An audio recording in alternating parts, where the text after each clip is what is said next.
We blame, you know, to blame the president for your problems is a national right, but it seems as if a black person blames President Obama. They look at us as race traitors. You don't talk about our president. You're talking about our president. Statistically speaking, black Americans, Hispanic Americans did a lot better under Bush, Larry. No, yes, we did. They did.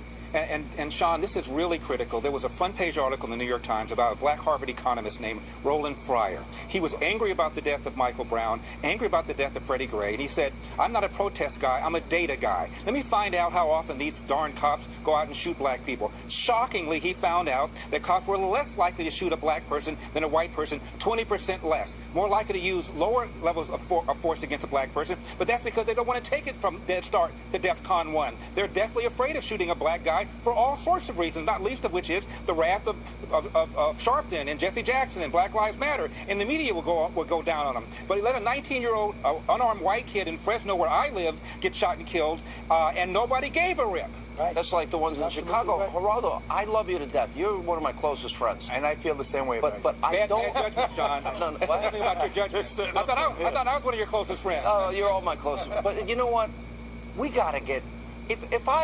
If 60% of teenagers in any demographic don't have a summer job, if I wasn't washing dishes in the summer, I would be hanging out with my dopey friends. The reason I am a Republican is because I do not believe that liberal entitlement approach to curing poverty works. I do not. I think that there should be cash incentives to parents whose kids get A's and who have perfect attendance records. I want, I want... Why don't you admit the rhetoric has been disproportionate? For-profit infrastructure projects that hire people that need jobs like that. But I think that one thing we cannot overlook, and it is our responsibility, it is incumbent on us as we embark on this great tradition in this hall, and again, scary. I lived through it. No. If the center does not hold, all of this talk will... I am scared to death that there's going to be more cops shot. I think there's going to be targeted assassinations. There was one group, I won't mention it, threatening to kill celebrities and famous people. Everybody's at risk here. Let me give a last word real quick to Mark Furman.